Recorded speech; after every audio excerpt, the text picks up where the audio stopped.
Welcome back to day two of West Virginia Cares Healthcare for All 2020 Virtual Summit.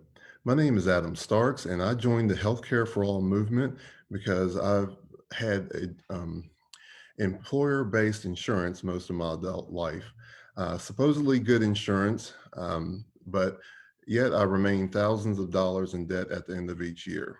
All right, this is uh, coming up. I've been in the professional workforce for 20 years now, and ever since I've had kids, it's even gotten more expensive. So whether I'm trying to cover tests for my allergies, or kids' broken bones, or being diagnosed with Lyme disease, um, I've always had health insurance, but I've ended up paying on top of those premiums for debt that um, I think should not be there. All right. Um, I can't seem to stop making these monthly payments. All right, no matter how much I pay, it can be $50 a month or $100 a month or whatever I can afford. But there's always something on the table. There's always bills coming in week after week for medical procedures that took place years ago. All right, the medical billing process, as it relates to what my health insurance will and won't cover, is frustrating to say the least. In network or out of network requires prior authorization, or surprise, it's not covered at all. All right, you're going to fit the bill for it.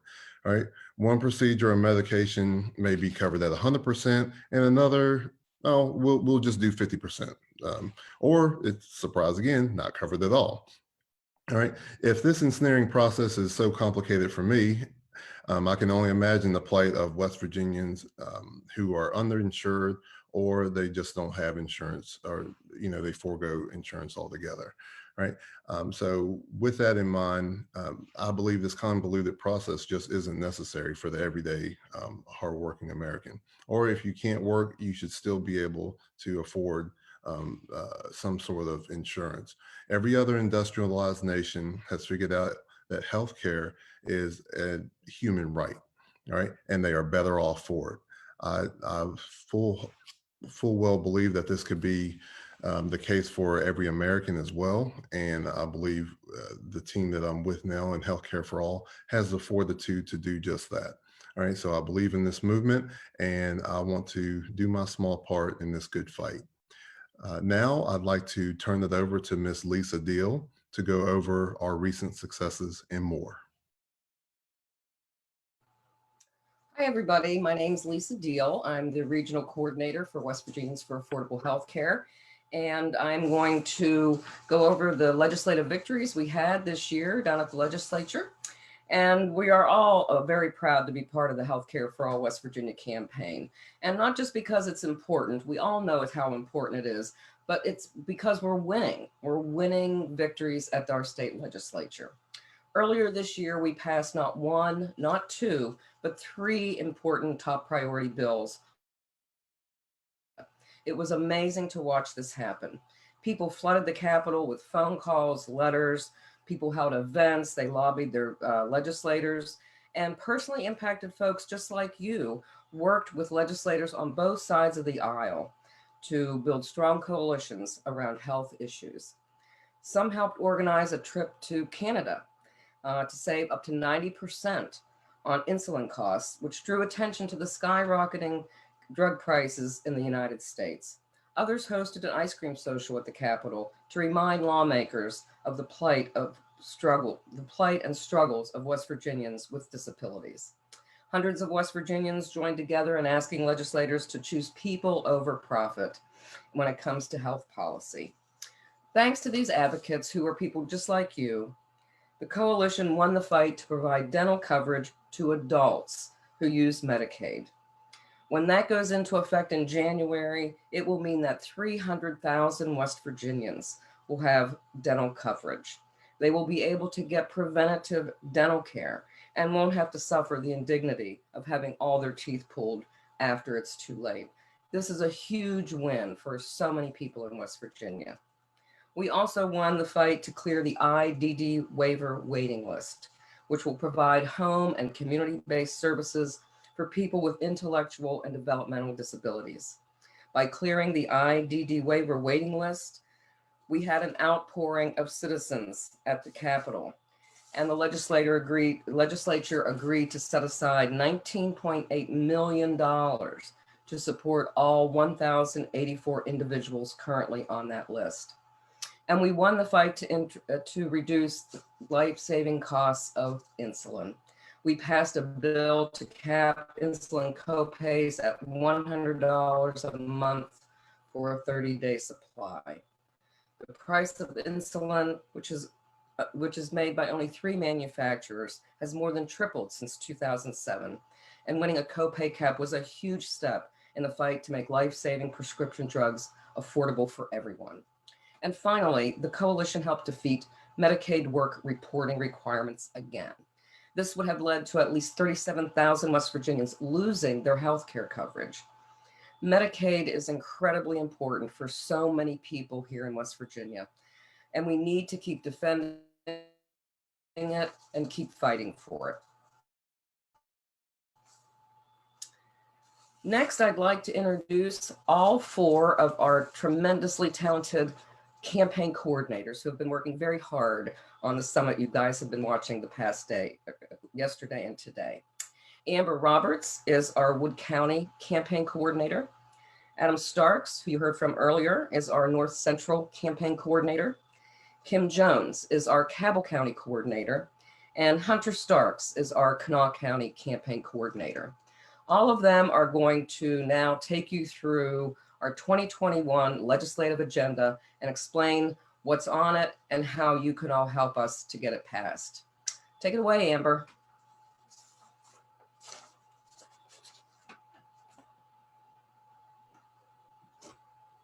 Good evening, and thank you for joining us once again tonight. My name is Amber Roberts, and I am the local coordinator for Healthcare for All Wood County, a proud community partner for the Healthcare for All West Virginia.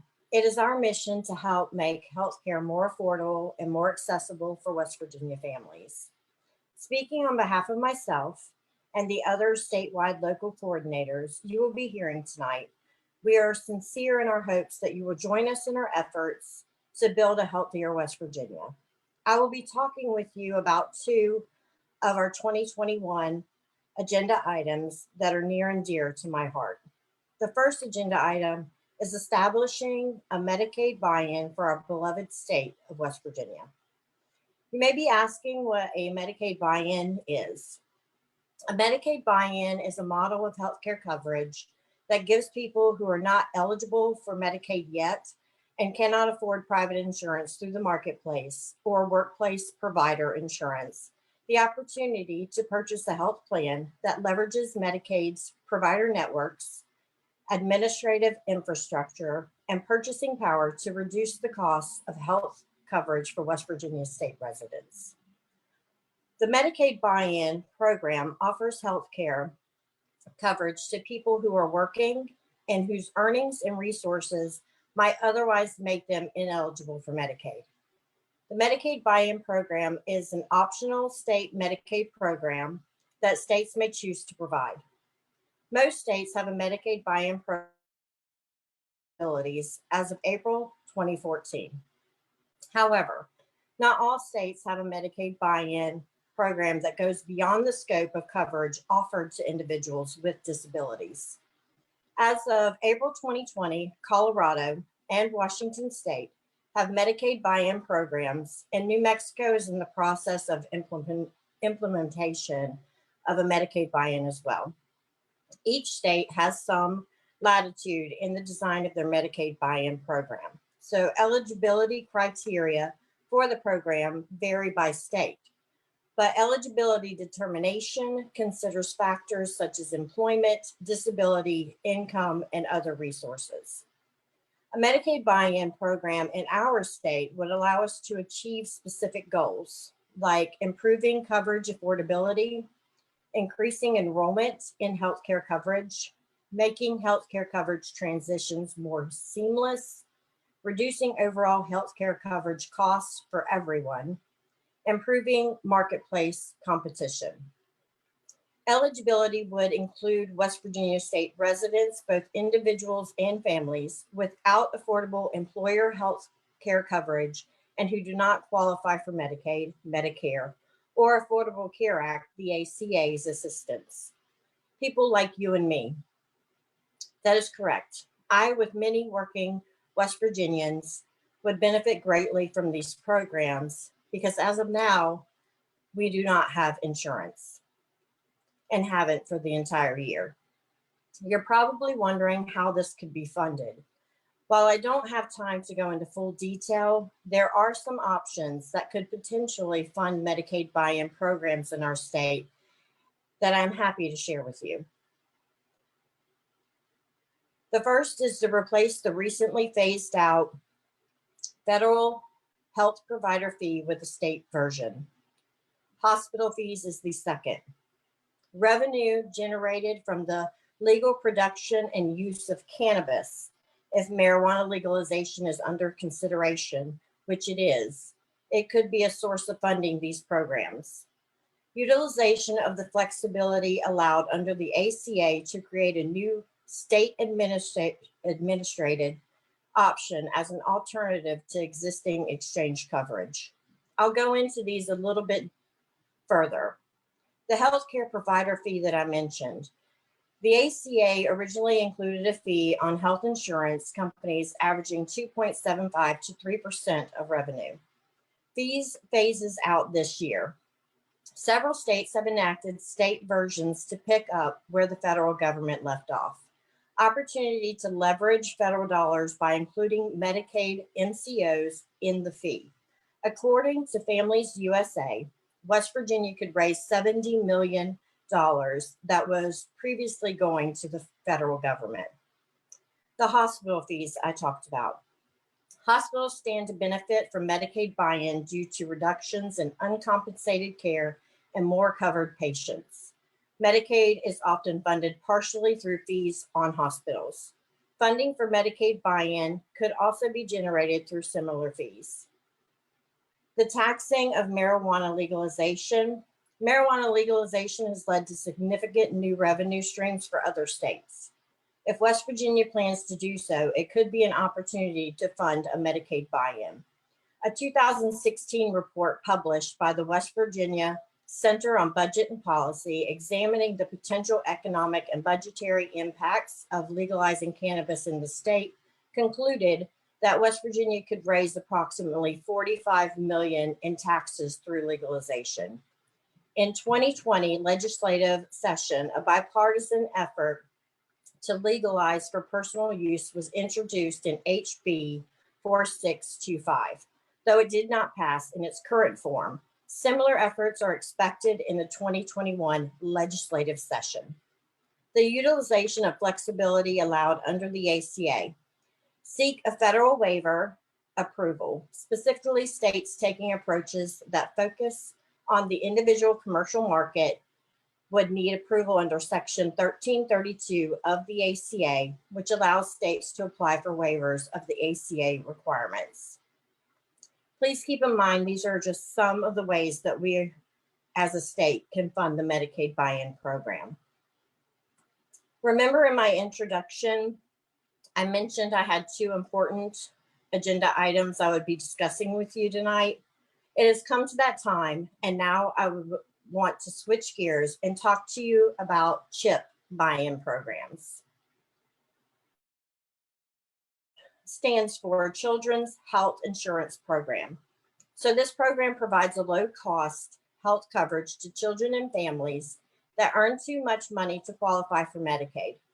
CHIP is administered at the state level and is usually tied closely to the state Medicaid programs. Did you know that in West Virginia, uninsured children and families with incomes up to 305% of the federal poverty level, roughly about 79,000 for a family of four, who are not otherwise eligible for Medicaid, are eligible for the state's CHIP program? In 2020, West Virginia also extended CHIP coverage to include maternity services for eligible pregnant women. As of March 2020, there were 34,347 individuals enrolled in West Virginia CHIP. This is an important topic because if this program fails, 34,347 children will be without health insurance. Private health insurance is still too costly for those individuals outside of the Medicaid and CHIP eligibility, leaving thousands of us still uninsured. While only a small number of states kept their CHIP buy-in programs after the passage of the Affordable Care Act, there are a number of compelling reasons to revisit this policy, including an increase in the number of uninsured children, rising private insurance costs, and new flexibility of state plans under the latest federal CHIP reauthorization. Let's talk about eligibility and success in our great state of West Virginia for a moment. There are several factors to consider when designing a CHIP buy-in program to ensure its success. First, we must remember that families eligible for CHIP buy-in programs are very sensitive to price. Other states closed their programs or saw large drops in enrollment premium when enrollment premiums increased. The Healthy Kids Act allows states to combine their CHIP buy-in and subsidized CHIP risk pools, broadening the risk pool and lowering costs. As part of our Healthcare for All West Virginia 2021 agenda, we would like to expand subsidized CHIP eligibility to both close the coverage gap and help West Virginia's CHIP buy-in program succeed. West Virginia limits CHIP eligibility to 305% of poverty. Experiences in other states shows that buy-in programs are not likely to be affordable to lower income families, and that proves to be true in our state as well.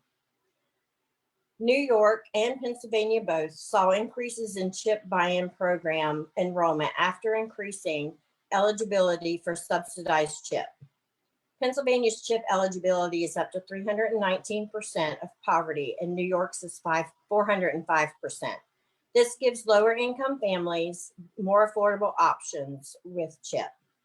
Our goal is to increase the eligibility requirements in West Virginia as well. In order to ensure the success of our program, we must ensure buy-in programs are marketed vigorously. Successful programs have robust marketing and consumer outreach strategies so that people are aware of the program and of their eligibility. It is also important to target the right population to be successful. A lot of progress has been made in recent years to achieve the goal of universal health coverage for children. However, challenges remain, and there is still a need for affordable, comprehensive insurance options. A CHIP buy-in program can act as one of those options, particularly considering recent changes to the federal law that make it easier for states to pursue their own program. A well-designed CHIP buy-in program could be a cost-effective way of moving toward universal coverage for children. I would like to thank you for your time, and hopefully I have left you with some good information on both the Medicaid buy-in and the CHIP buy-in programs to stoke your interest and support on our journey into 2021. Now I would like to hand it over to Hunter Stark, who will discuss with you our next agenda item for 2021. Hi, thank you, Amber, and good evening, everyone. My name is Hunter Starks, and I'm the Kanawha County Coordinator for the Healthcare for All campaign. Today, I'm here to explain to you a piece of policy that would be life-changing, not only for families in West Virginia, but for all of us. I'm talking about postpartum care and expanding healthcare access for postpartum people. Now, real quick, some of you may wonder why I say people postpartum care. I'd like to explain that real quick. Many individuals within the LGBTQ+ community, that includes trans men and folks who fall outside the gender binary, can still create life within their bodies, but they're not mothers. So take with that information what you will, but that is why I use the language that I use tonight. So with the policy that we're fighting for in the upcoming 2021 legislative session, a postpartum person up to 300% of federal poverty guidelines would qualify for Medicaid up to 1 year after giving birth to their child. So sorry, I just lost myself. The current coverage, a win from 2018, is only 60 days. For perspective, that means a mother of a family of 4 earning $78,000 a year would still qualify for Medicaid. So many West Virginians would benefit from this expansion. And note that the median household income in West Virginia in 2018 was $44,097. That means that most of us would qualify for this coverage for this brief but critical window of time.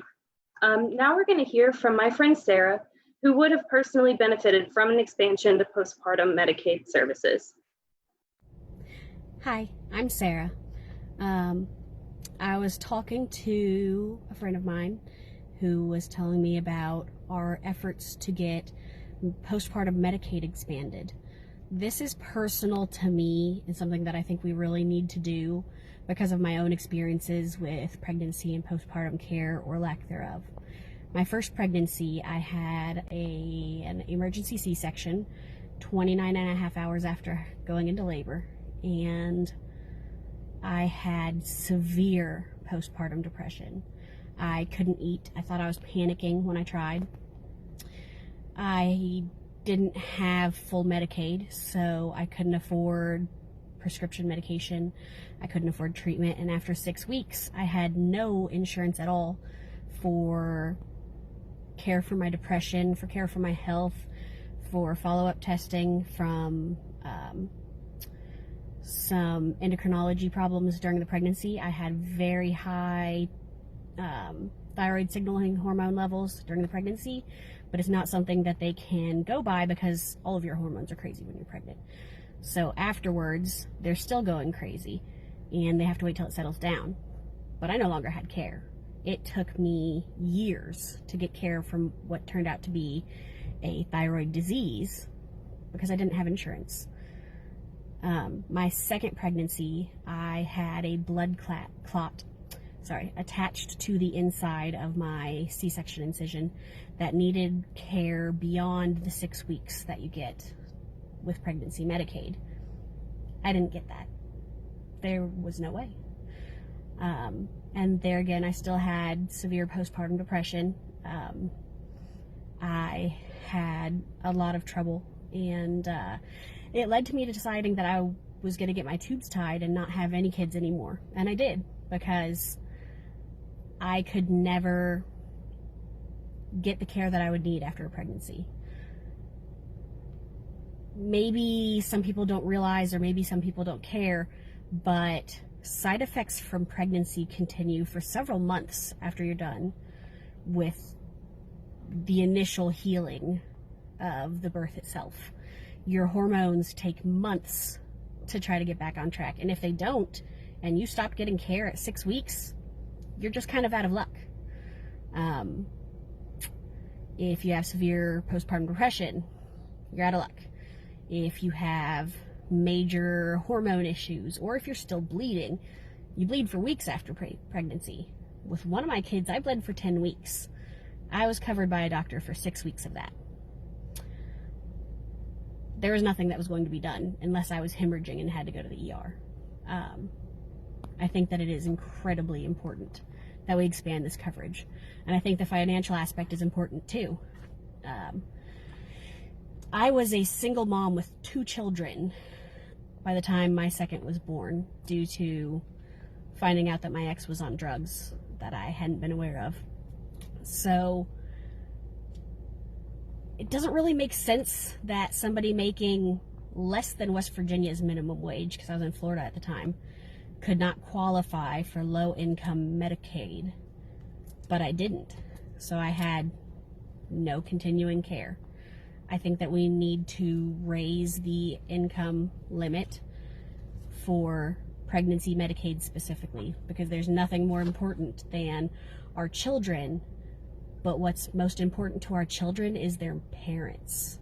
If we're going to take care of the kids, we have to take care of their mom. Thank you.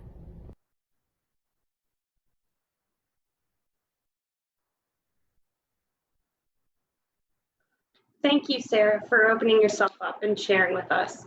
Unfortunately, Sarah's story is not unheard of. People everywhere and every day avoid going to the doctor because they can't afford the cost, and they make huge life decisions because of the cost of healthcare. With this expansion to postpartum Medicaid coverage, it doesn't have to be this way. Through this expansion, parents could get the support and care they need. And there's another important side to this policy: parents in recovery. Expanding Medicaid for postpartum people would make recovery accessible for people with addictions who find themselves pregnant. As it turns out, structured recovery programs aren't free and they aren't cheap. They're often inaccessible to those without health insurance. I, for one, believe everyone who's ready to take that step and get sober ought to have options to help them face that challenge. And when a new life is involved, isn't it all the more important? Recovery doesn't happen overnight, and taking care of a newborn is incredibly stressful. Expanding Medicaid for postpartum people would provide that extra support that folks need to stay sober and therefore stay present and stay safe in their new baby's life. This policy could make the difference between a family staying together or not. Basically, we need this for West Virginia. This policy, which is estimated to cost less than $1 million to the state per year and would do wonders to heal our state and help us raise healthier families and therefore a healthier community. I say it's past time to stop allowing our parents to struggle postpartum. It's crucial that we support families and therefore support our growing communities through this expansion in Medicaid coverage. Thank you. And now I'm going to pass it to Adam to discuss our next policy.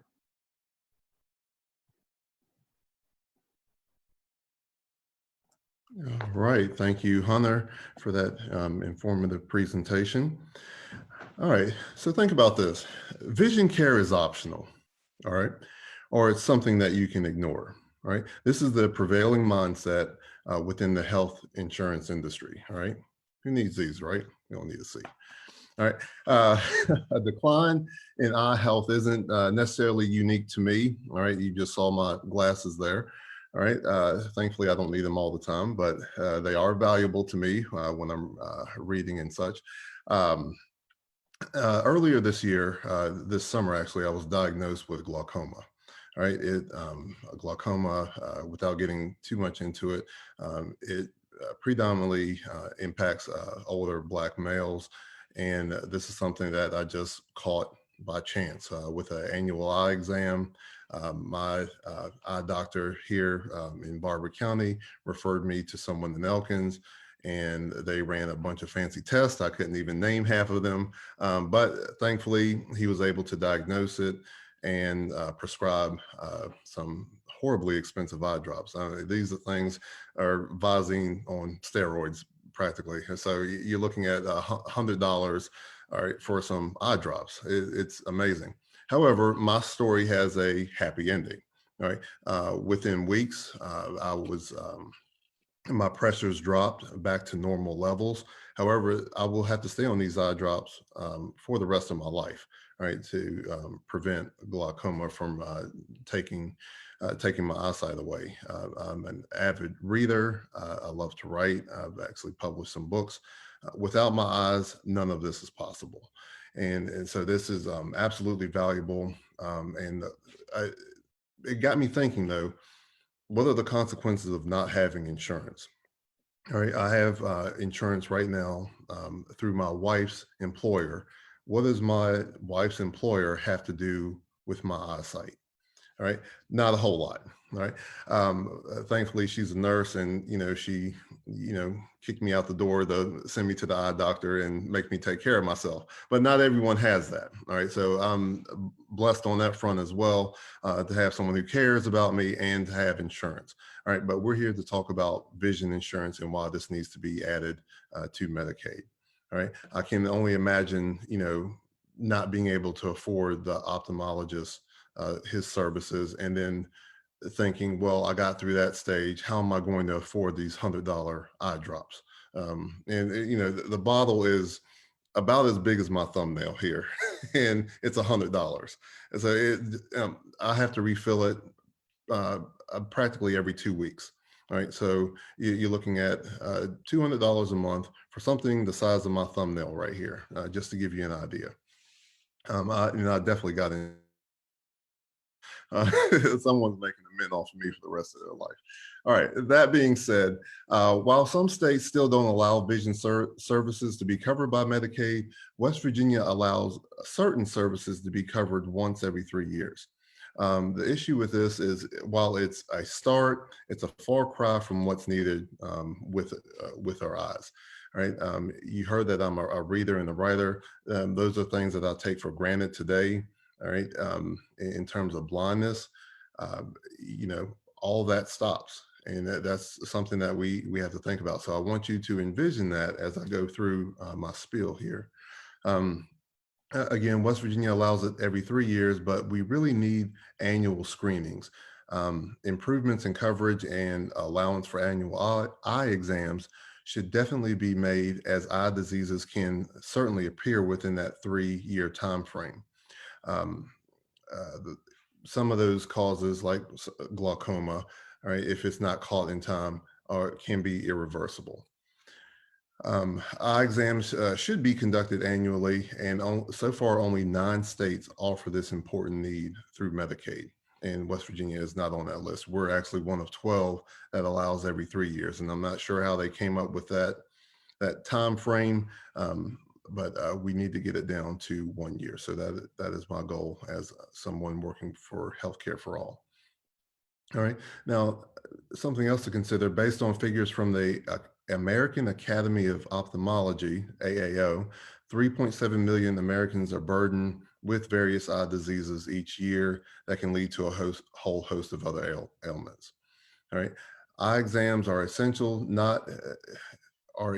excuse me, in relation not only to our vision, but can hint at our overall underlying health by detecting diseases such as diabetes or multiple sclerosis or MS.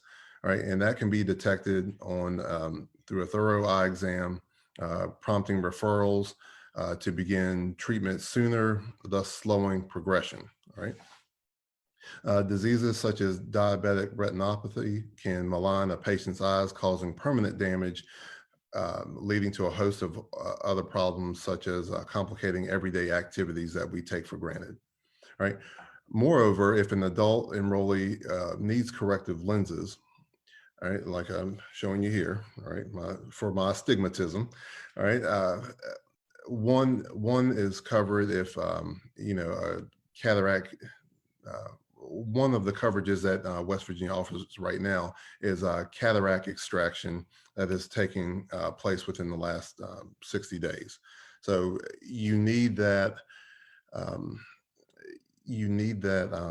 that insurance and that exam to make that determination, correct? And so you can have that polyp removed from your eyes and go, you know, hopefully go on with normal vision. Expanding this benefit to include routine annual eye exams, glasses or contacts to correct vision, and any other needed vision services would help adult Medicaid enrollees function more safely in their homes, communities, and in their workplace. All right. Don't think this vision is important. I want you to do me a favor real quick. All right. Close your eyes. All right. Reach for your cell phone. Right? If you found it, if it's close enough to you, congratulations. Now send a text, all right, to your friend or your family member. All right. Now try to find your keys. All right. Now try to drive. All right. All still with your eyes closed. All right. You can't do it. All right. These are things that we take for granted. And I want to let you know that, you know, vision is important. All right. Think about it as your gateway to the world. Without it, you have to rely heavily on your other senses. Your eyes are a beautiful part of your body and should be covered under Medicaid. All right. Now I'd like to turn it over to someone with the coolest name ever, Dr. Jesse Ice. Thanks, Dr. Starks. I'm Jessie Ice. I'm the Executive Director of West Virginians for Affordable Health Care. So I'm not one of the regional coordinators, but I appreciate the opportunity to speak to everyone at this summit. These past 2 days, healthcare, in my mind and in our organization's mind, is a human right. So therefore, we must continue the fight to get better and better health care to West Virginians. Unfortunately, we've got some things going on at the federal level, and we'll talk in the meantime, we really feel like there's some positive things we can do here in West Virginia. And you've already heard from Amber and Dr. Starks and Hunter and everybody on a couple items. I've got more. We've got more. So the next one is to expand Medicaid coverage of assisted living as a lower cost alternative to nursing home care. We just heard Dr. Starks talk about expanding vision coverage. To do these things, we can absolutely accomplish them, but it's always helpful to find, some savings in the program. So that this item is really, it's twofold. It's both about comfort and cost savings. So if we were to expand the Medicaid coverage of room and board at an assisted living community facility for Medicaid enrollees who do not need the higher level of care provided in a nursing home, we would save West Virginia money and provide a new residential option for people with disabilities and for seniors who need some help to safely engage in activities of daily living. For those enrollees, the option provides a more independent and active quality of life. In West Virginia, assisted living facility charges are much less than the charges for nursing home care. So the cost of a nursing home, and I'm looking at my notes here for this, the cost of a nursing home private room in West Virginia averages $11,000 a month. And for a semi-private room, it's not much better. It's $10,300 a month.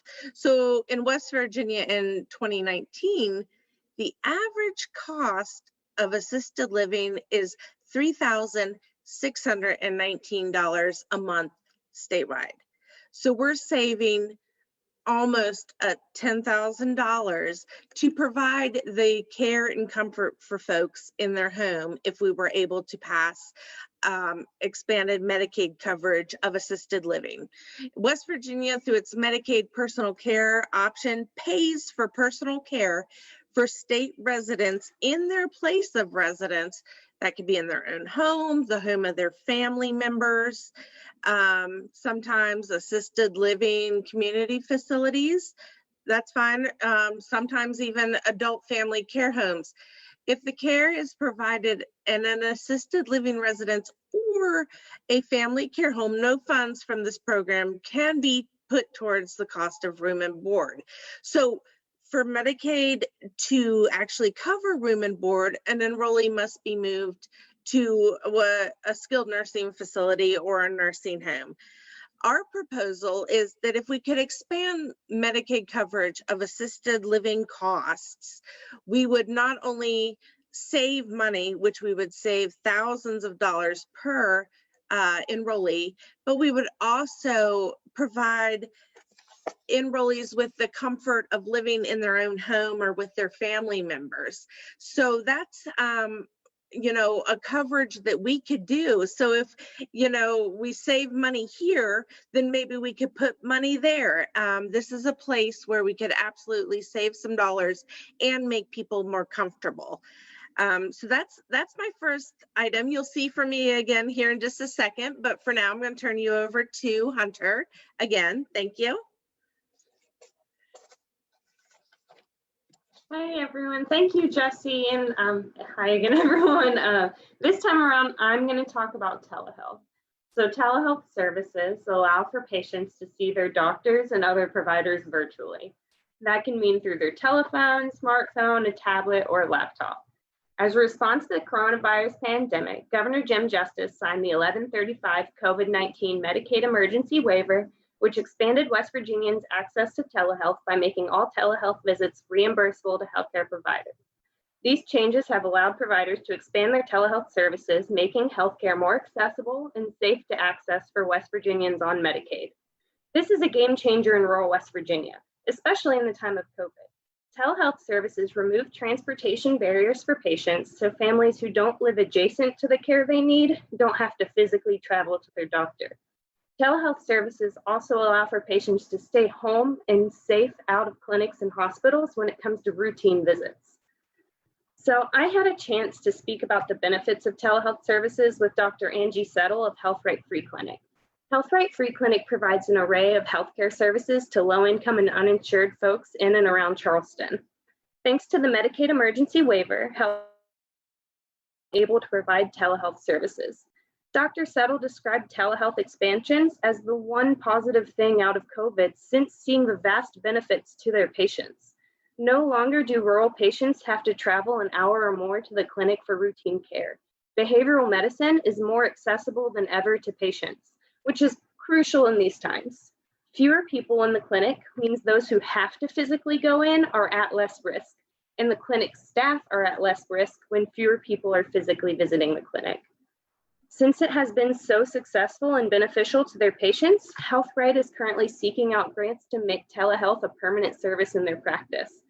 But I hope they don't have to do that, because in January of 2021, our state legislature will do the right thing and make these changes provided by the emergency waiver permanent. These services have quite literally been life-saving during COVID, saving folks from potential COVID exposure by keeping them home. But the benefits we're seeing go beyond keeping West Virginians safe during this pandemic. Telehealth expansions make everyday healthcare more accessible to everyone. A telehealth visit is the difference between losing a half day's pay or scheduling a phone call during your lunch break. It's more than just an emergency service, and it's maybe the future of healthcare. So in January, we hope you'll join us in calling for your state legislator to do their part and make healthcare more accessible in West Virginia and make permanent the expansions to telehealth services offered by the 1135 COVID-19 Medicaid emergency waiver. Thank you, and now I'm going to pass it right back to Jesse. Thanks. Thanks, Hunter. It's with a bit of a heavy heart that I present this next agenda item. And though I'm not personally impacted as myself, I feel a lot of ache in my heart for what is happening for people of color in this country. One of the things that we need to acknowledge is that we just can't continue on without recognizing the health inequalities that exist between white and non-white West Virginians or Americans. So our next agenda item is to create a minority health advisory team to address health disparities. There are structural and racial inequalities in our health system that have led to disparate outcomes faced by Black West Virginians and other communities of color. The COVID-19 pandemic has only magnified these issues and brought them to the forefront for a lot of folks, especially us working in healthcare advocacy. Statewide, Black residents make up only 3.6% of our total population, but they account for 7.2% of all COVID cases. And this is honestly, it's due to longstanding structural health and economic inequalities. Additionally, Black residents, our fellow Americans, are more likely to suffer from diabetes. They're 3 to 4 times more likely to die in childbirth than I would be, and they're more likely to live in poverty. For several years, Black leaders in our state have been working to enact a minority health advisory team. This advisory team would collect data on health disparities and authorize funds for community health equity initiative demonstration projects. Never has the need been more apparent for the state to take concrete steps to address structural inequalities faced by low-income and Black West Virginians in our healthcare. This is something that I really hope to push forward this year, and I hope folks can recognize that. That's my last agenda item, so I'm going to hand it back to Dr. Starks now. All right, Dr. Ice, thank you for that important segment. I'd like to talk to you all now about the social determinants of healthcare, right? Improving how Medicaid or Medicare responds to the social issues by connecting people with resources that may help them otherwise. So one example I'd like to give you is fast food. Fast food is relatively cheap, all right, but it's not good for you at all. But every is here. The drive-throughs are full at lunchtime. It's an affordable option, right? The goal for most people is to get full or feel full. All right, it's not. You're not thinking about your long-term health. You just want to cram a burger and fries in your mouth for lunch and get back to work, right? All right. So sometimes it's Subway, and that's a little bit healthier, but it's still, not perfect. All right. So we think about fast food, and we think about, okay, how do we get people to eat healthier? All right, one way is to make it more affordable, right? If it was on par with fast food, people may be able to afford it, and they may be able to try it. Right. Yes, fast food has that convenience factor, but we're not talking about that. We're talking about affordability, because lettuce, tomatoes, cucumbers, you think about how much it takes to make a salad, you're already up to $9 or $10, and you don't even have a drink and fries with that. So from that perspective, we have to understand why people eat, especially Americans, eat the way that they do, right? And eat a lot of processed foods. They're manufactured in mass, and therefore they're cheaper than the produce or fruit that some of us are accustomed to. That being said, those folks are likely to suffer from ailments, including diabetes and a whole host of other issues related to their diet. So the social determinants of many health outcomes largely depends on people's environment, their access to resources, or poverty level, all right, socioeconomic status. Right? So what are we as healthcare for all advocates to do? Right. Let me give you an example in another field. So looking at public schools, there were several public schools in Oakland, California, that had just horrible attendance numbers. And this happened in Lansing, Michigan, and I believe somewhere in Pennsylvania as well. They couldn't figure out why kids weren't coming to school. We're feeding them, we're giving them a safe environment. Why wouldn't kids come to school? Um, the problem was they didn't have clean clothes to wear. All right, or they didn't have feminine hygiene products. All right, so once those schools installed laundry machines, now you wouldn't think a school installing a laundromat would be linked to attendance, but it is. If kids have clean clothes to wear, they're not going to be picked on and bullied for smelling bad. All right, and so they can be comfortable in school and they can learn. Right, same thing with hygiene products, or something as simple as deodorant, being able to supply kids with that. Now, it seems like mission creep, and that's kind of what I was thinking as I was researching this topic. Is this really the responsibility of Medicaid or healthcare? And through research, I did become a believer. So just like public school advocates advocating for the unlikely laundromat, all right, we need to look at things like social determinants, such as uh, healthcare cost. All right, healthcare costs in Houston, it's going to be much different than it is in Charleston, West Virginia, so on and so forth. But um, nevertheless, people should have affordable healthcare regardless of where they're at, and access to the procedures that they need. All right. So addressing these social service needs improves the ability for low-income individuals to comply with medical treatment instructions and lead healthier lives. Right. So you want them to eat healthier. How do we make those healthier options affordable? Right. We have to look at it from that perspective to change attitudes. Um, Significant savings in lower healthcare utilization and less severe health problems can be achieved if Medicaid consistently screens all enrollees for social service needs and Medicaid program reimbursement through managed care organizations for linking enrollees to community-based services and providing payment for primary care providers prescribed social service needs, right? So as a first step, the state, all right, West Virginia can create a fund and a public-private task force with DHHR staff to support and examine how the state can expand and improve how Medicaid addresses needs that clearly impact conditions. Right, so this task force can, for example, consider how managed care contract language and capitation rates can support social services such as help paying for air conditioning.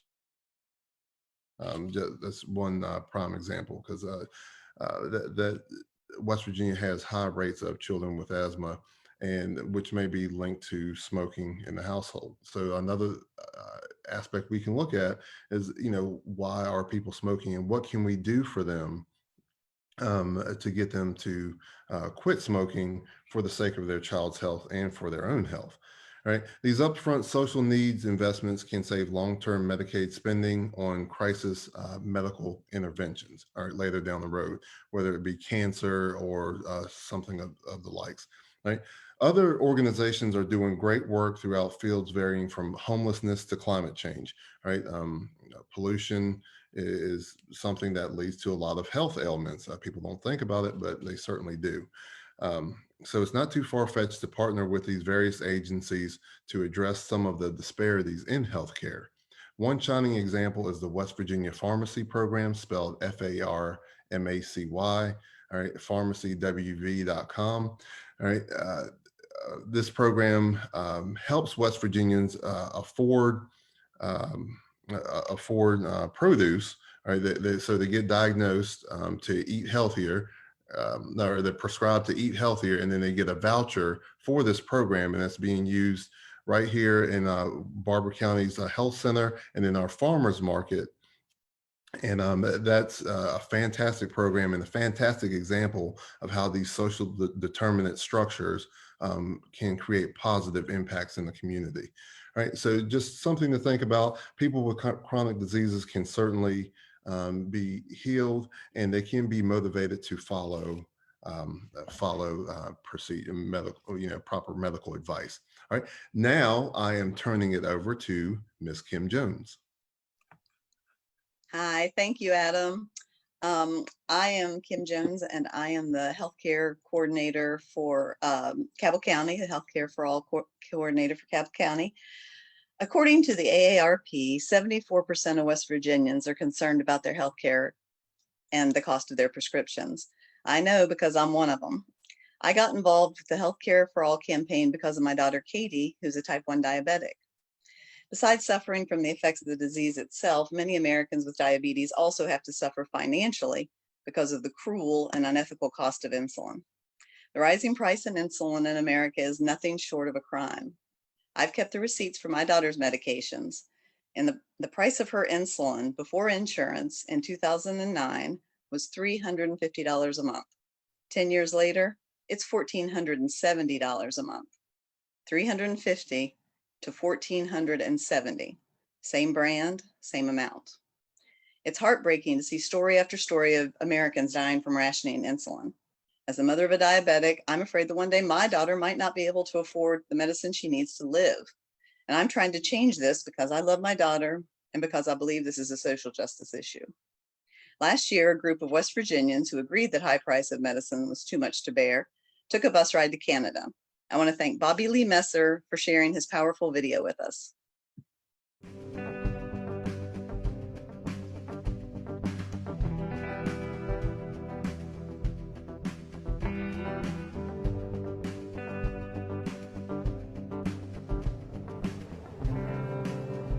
Well, I heard about this insulin caravan, and I'm a diabetic, and I've checked into it, and I come to Canada so I can buy insulin.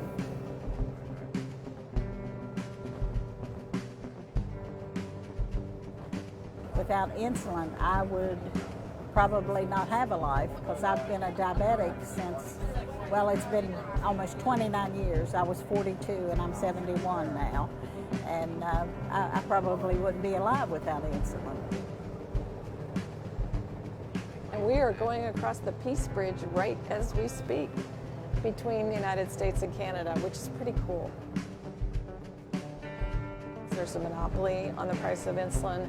There are also some middlemen, the PBMs, that we think are taking a cut, and then insurance companies and maybe even pharmacies. I'm not completely sure what the problem is, but we think there's a solution, and that is to limit the co-pays at the state level.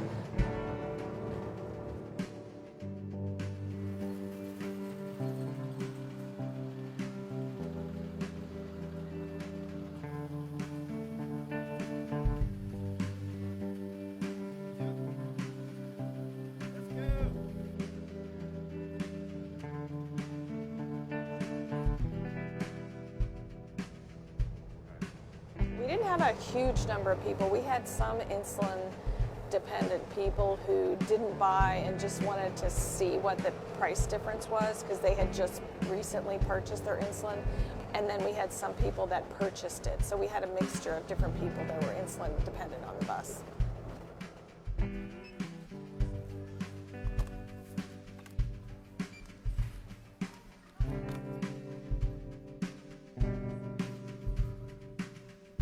First, when she started telling me how much it was, I thought that it was going to be more than what I was paying at home. But when they converted it over from Canadian money to American money, I actually saved $444 on a 3-month supply on 2 of my prescriptions, which was Novolog and Lantus.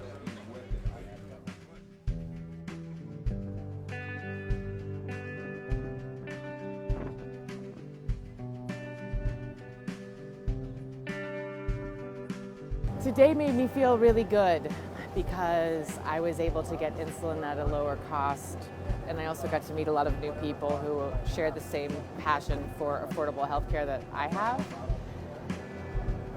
But on a deeper level, it makes me very frustrated because I cannot personally control the price of insulin, and yet I'm completely dependent on it. Makes me feel kind of powerless. Makes me feel angry. If it can save anybody money or increase their quality of life, then yeah, I don't see why we want to do it again. And more people, like the older woman yesterday, she saved $440 some for a 3-month supply. So could you imagine paying over $800 every 3 months just so you could stay alive for this medicine? It's just, so yeah, I'm all for doing it again.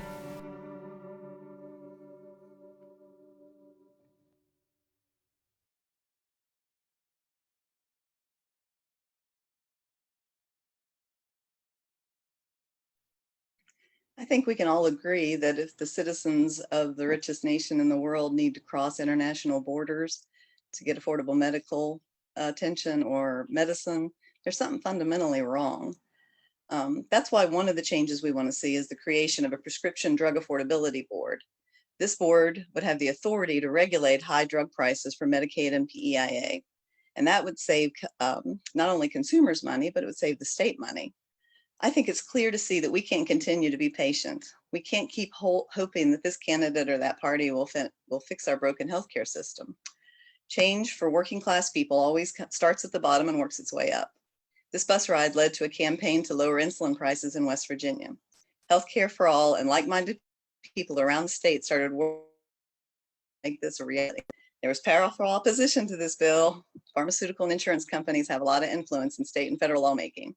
We got past the opposition by mobilizing West Virginians. Hundreds of us spread the word, called, wrote our reps, wrote op-eds, and lobbied for the changes we needed. And as Lisa shared in February, the insulin affordability bill passed.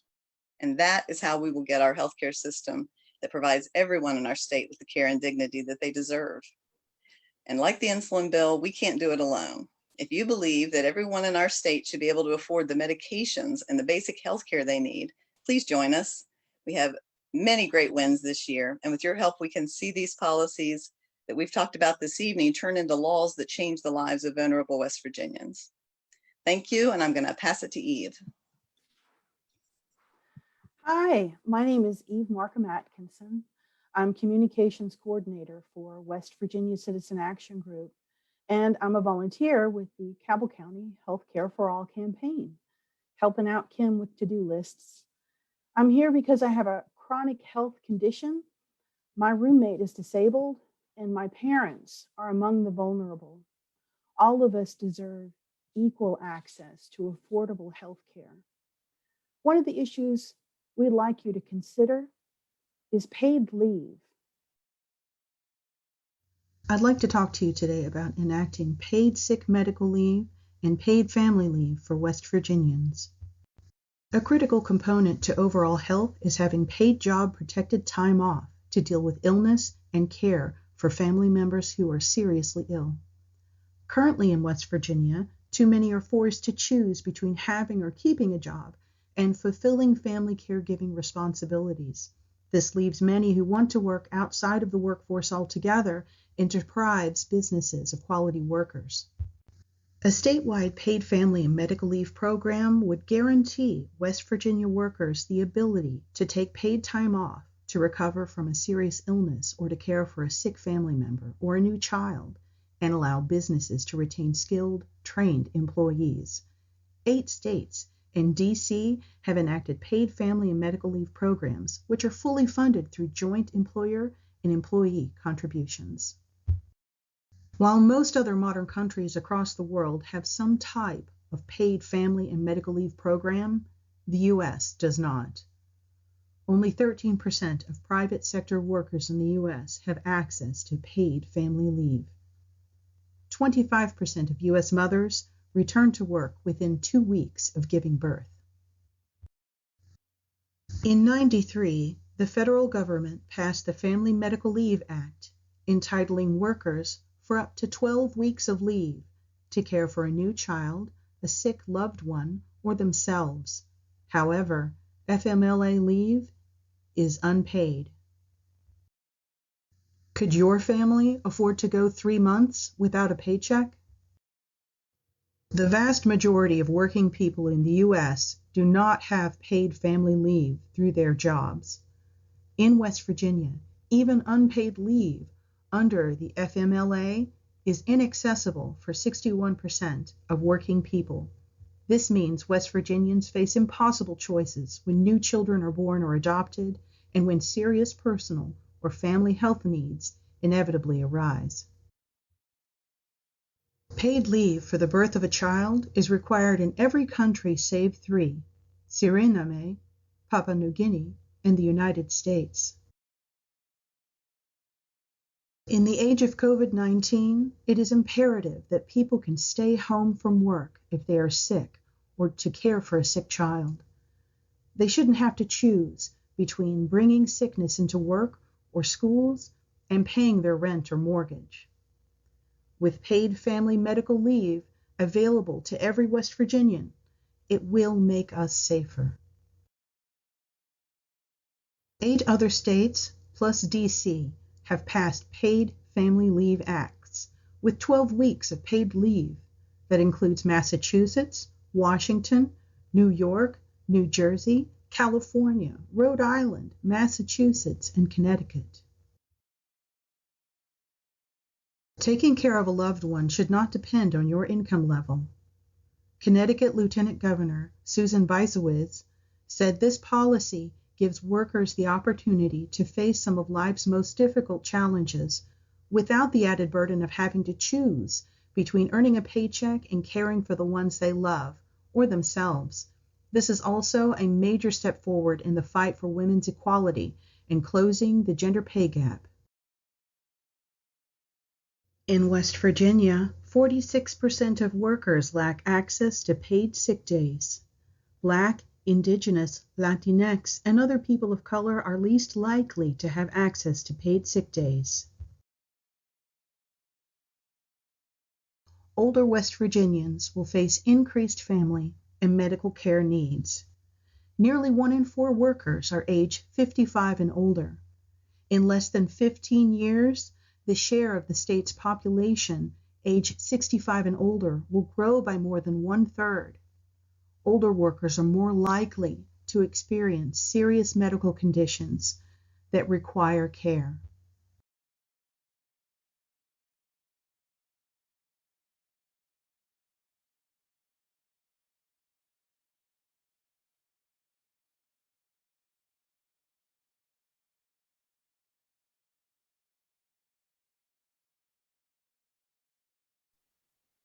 I'd like to hand it back to Adam now. Thank you so much. All right. Thank you, Eve. Um, well, we've given you a lot to think about over these past 2 evenings. Hopefully, we have motivated you to join our cause and help us continue the good fight to get uh, West Virginians affordable health care, Medicaid, and hopefully be a model for the nation. I do want to take a moment with the passing of Supreme Court Justice Ruth Bader Ginsburg and the speculation that a new Supreme Court Justice will be um, rammed through or pushed through the Senate before the election. We genuinely have to be concerned for the Affordable Care Act, the ACA. All right, the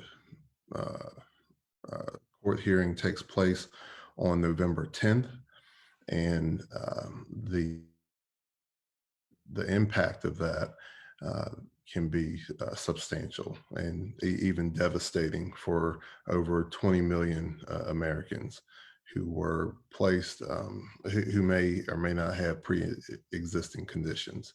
All right, the reversal of the ACA,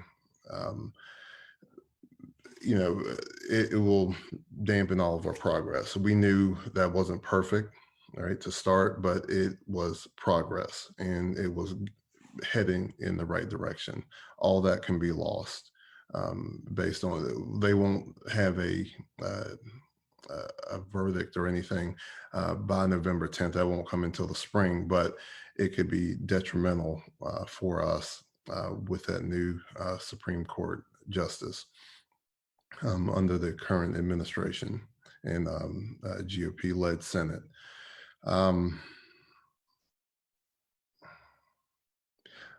This is the moral imperative of our time. And I want to share a quote with you from one of our lesser known founding fathers, Benjamin Rush.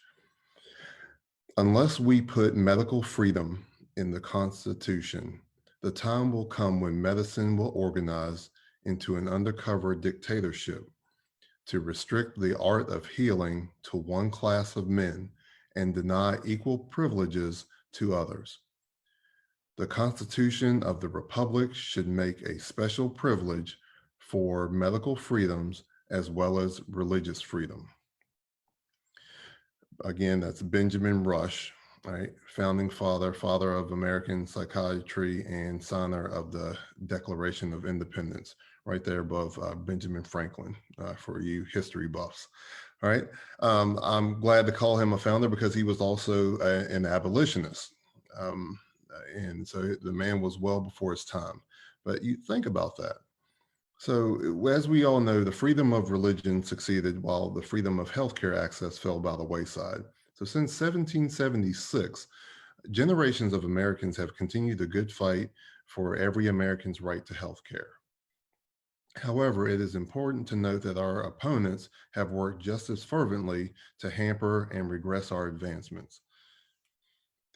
Fast forward on to 2005, the United States and other members, this was under the Bush administration, second Bush, the World Health Organization signed the World Health Assembly Resolution 5833, which stated that nations should transition to universal coverage of their citizens with a view to sharing the risk among the population and avoiding catastrophic healthcare expenditure and impoverishment of individuals as a result of seeking healthcare. America is the only country in the developed world where people can go bankrupt from medical bills. Think about that. All right. In 2009, we inched closer with the Affordable Care Act, but without cost controls. All right, the medical lobbyists, healthcare lobbyists got in there, and predictably, costs have spiraled out of control for too many. We heard from one of our panelists yesterday. People are in tears because they cannot afford it. When they were so excited when it came on board in West Virginia in 2017, and here we are 7 years later, and it's already out of their reach. We have to do better. We just have to for every one of our citizens.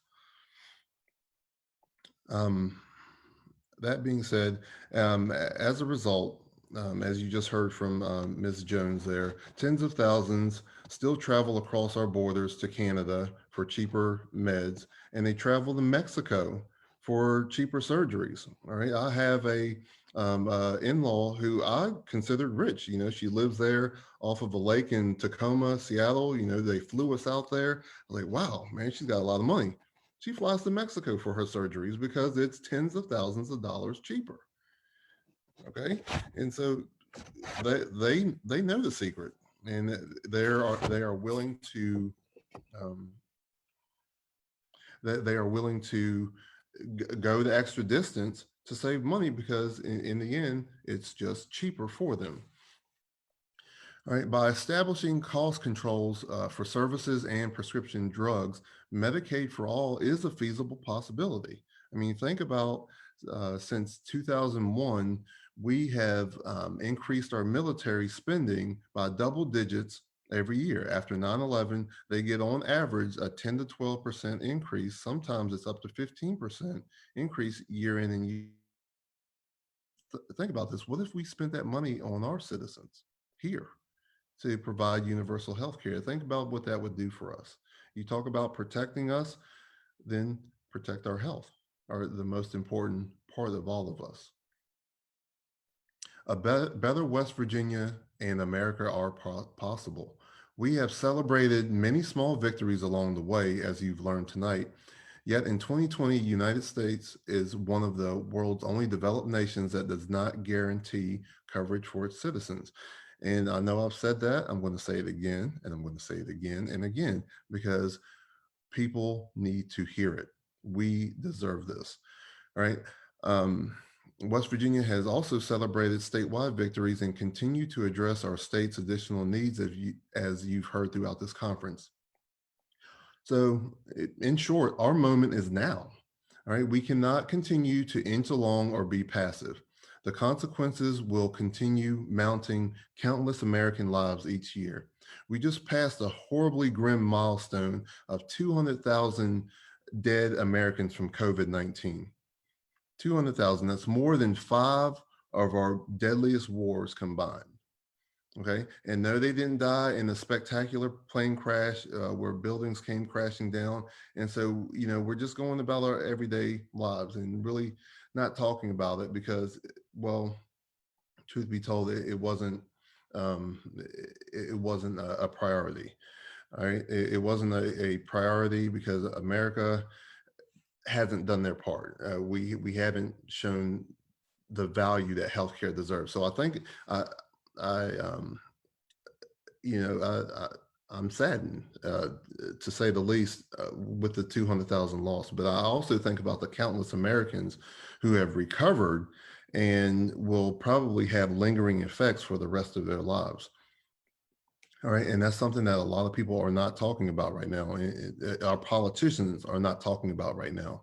You know, in our state, they're kind of trying to fudge the numbers. A university and a prison counts as one person, and that fuzzy math is beyond the pale. But nevertheless, I challenge you to join us. All right, and you're going to be called names by our opponents. All right, the medical healthcare lobby they're powerful. There's no doubt about it. They're only second to the defense contractors. I know defense contractors have 435 lobbyists per congressperson. All right. And healthcare is just over 200 lobbyists per congressperson. So they're powerful. There's no doubt about it. And you're going to be labeled a socialist. All right. But understand the people calling you that don't know what socialist means. So you can take that with a grain of salt. All right. And wear it with a badge of honor. Because what they're saying, what they're telling you is you're fighting for Americans. And I disagree with that stance. Exactly. um, so in short, we must continue the fight for the right idea by proposing Medicare for all and continuing steadfast in our effort.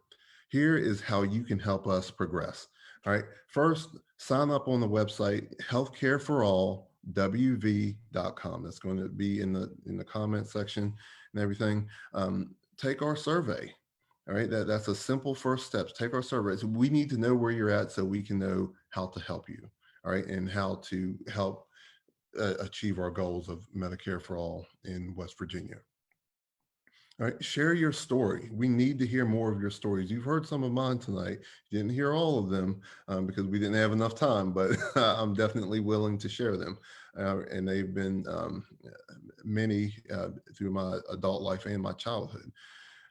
Volunteer with the campaign, become a citizen activist, right? We need you on our front lines, right? Right where I'm at and right where we're going to protest during the legislative session and lobby ourselves, right? Because our voices matter too.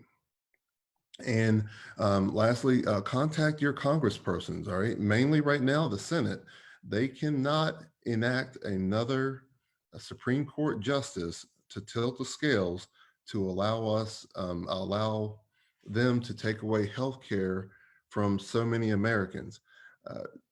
I am still baffled to this day, and I have been since 2009, why people would fight this effort. I understand it's expensive or for some, higher taxes, but with higher taxes comes better care. And I would rather spend my tax dollars on people's health care than bombing a village in the Middle East 10 times over. All right, so just something to think about. In closing, thank you for attending our conference. Again, I hope you've learned from our wonderful panelists and some of my colleagues here.